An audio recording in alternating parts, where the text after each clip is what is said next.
So here we are again, on the threshold of another day that some are calling freedom. I don't know about you, but I'm more inclined to call it Groundhog Day. I am sure, and in this I speak only for myself, that it means nothing but more of the same. In any event, I am surer still that whatever it is, that day will dawn with the ticking of a clock counting down the days to the next lockdown.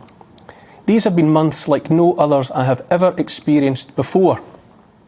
Well over a year now of restrictions and new laws, the steady erosion of our liberties. I think about how I'm feeling, and I know that in amongst a cocktail of emotions, what I feel most strongly is grief. I have experienced enough of life to know that I am in mourning. I am in mourning for the life I used to live and, unforgivably, took for granted. The old world I knew has suffered the death of 1,000 cuts, slowly bleeding out. I am saddened beyond words by the thought that my children will not know the world I knew, the freedoms that I took for granted. They will adapt, of course. That's one of the things we tell ourselves, isn't it? Children will adapt. I'm sure they will, but the truth is I don't want them to have to. A dog can learn to walk again on 3 legs, but it's still a 3-legged dog. Another feeling I have is that of having closed my eyes one day on one world, one reality, and opening them moments later upon another. The world I knew has vanished, like morning mist evaporated by the heat of the sun. The world I knew has been replaced by another that at first glance looks a lot like the old one, but it's not the same. A Madame Tussauds waxwork of a real person. It's good, but it's only a waxwork. It's a poor reflection of the life of before, like that to be had in a trick mirror in a fun house. Except this has not been fun, of course. So much has changed. I'm especially troubled by the use of language. Most recently, I've been hearing it said that the wearing of a mask, even after so-called Freedom Day, will be an act of compassion. Compassion. The message is that compassionate people will wear masks for the sake of others who feel frightened by unmasked people. What about compassion for people whose mental health has been eroded by the very wearing of masks? What about those for whom the absence of faces and their replacement by the legion of the masked has been profoundly troubling? Why does compassion only cut one way?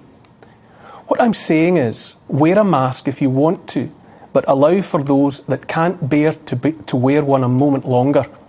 Compassion is a two-way street, after all. For me, it beggars belief that the millions are being told they should cover their faces as much as possible and, as far as anyone might reasonably predict, forever. Ours is a species that reads the faces of others in order to be a functioning part of the group. We do it consciously and unconsciously. We read countless cues from one another that tell us how to behave. We live peaceably among the crowds because we can tell with the merest of glances at another's face how that other person is likely to behave towards us. This is why we have so many references to faces in the language we use every day. Face up to it. Put a brave face on it. Face the music. Face the facts. Face the truth. I just can't face him today. As plain as the nose on your face.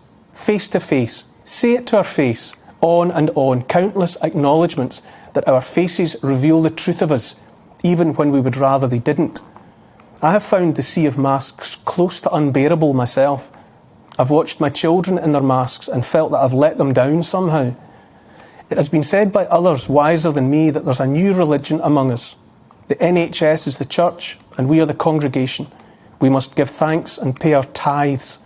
What matters first and foremost is the church, the mother church. This isn't about NHS workers who are simply out there working hard and getting the job done. But the institution of the NHS, for which we pay with our hard-earned taxes, must be there to serve us, to save us, and not the other way around.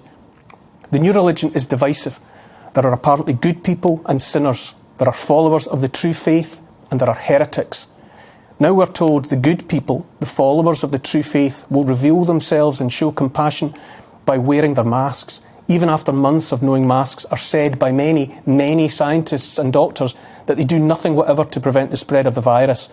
That's by the by, of course. Whether the masks work or not is no longer the point, it seems. What we're told now is that good people wear masks and bad people don't. It's as simple as that. Good and bad. compassionate and cruel. That a government and their advisers would entertain such a message is a behaviour that might be described many ways. I say what it is not is compassionate.